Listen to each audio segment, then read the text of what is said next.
Hi, my name is Melissa Jo Belcourt Moses, but I go by MJ. I'm of mixed heritage. I'm Cree, Mohawk, and French, and my family is from Lac St. Anne. I was always that artsy, fartsy kind of kid growing up. So it was just, I think, just in me at a very early age to be connected somehow to art. And that's really what it was for me, though, is that connection that I found that I needed. I always knew I was Métis.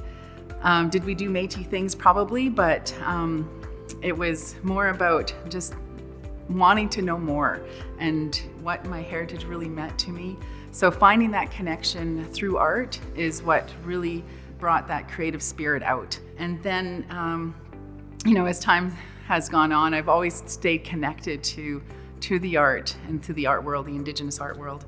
And then this opportunity came up to work for the library and to find Indigenous art that could be hung on the walls and stay here. And each of these pieces actually, to me, tell a story in themselves. So, and I think that's kind of a part of the library is storytelling. It's through reading, it's through interaction, and these paintings do that. You can sit and with a piece and be absorbed in it and wonder what the artist was painting and why they painted that.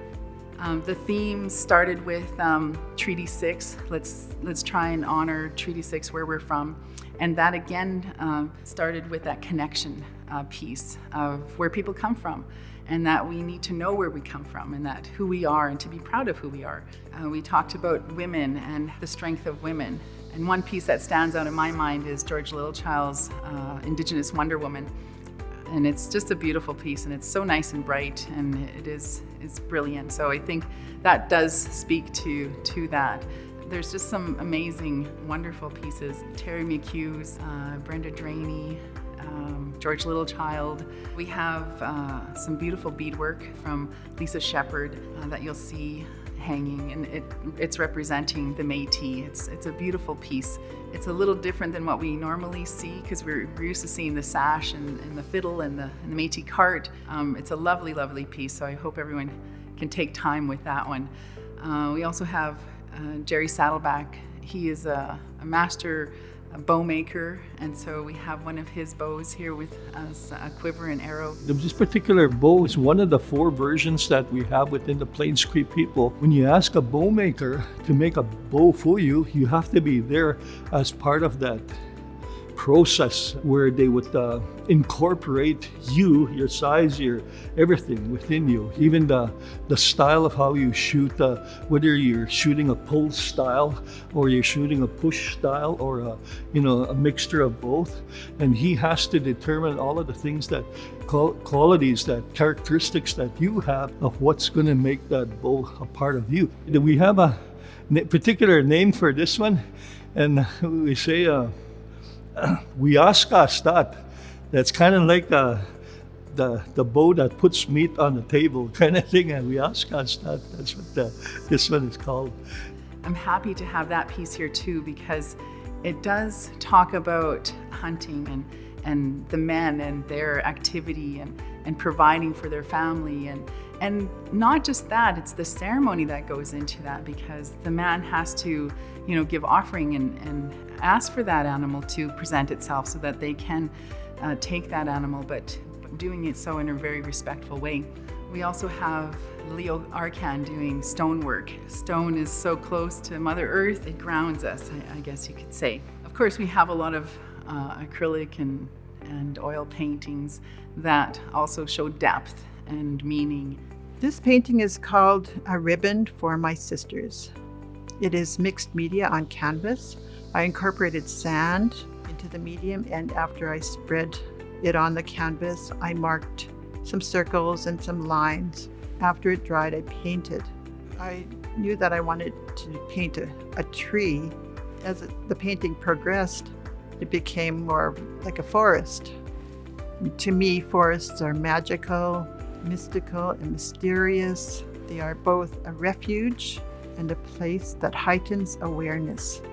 I've always loved trees, and I know that the energy that trees vibrate is comforting and healing. As a final mark, I painted the red ribbon circling 4 trees. Those trees represent the bond between my sisters and I, a strong bond formed during our childhood when we only had each other for consolation. As I was painting the red ribbon, I also was thinking of the many Indigenous women and girls who have gone missing, their bodies often found in the forest. So this is a tribute to them also. The trees are the companions to their spirits. These paintings that I do are a reflection of my history. The lodge is representative of sort of the spiritual things that are important to me. I know that the idea of the buffalo being that thick on the hillside is almost impossible now.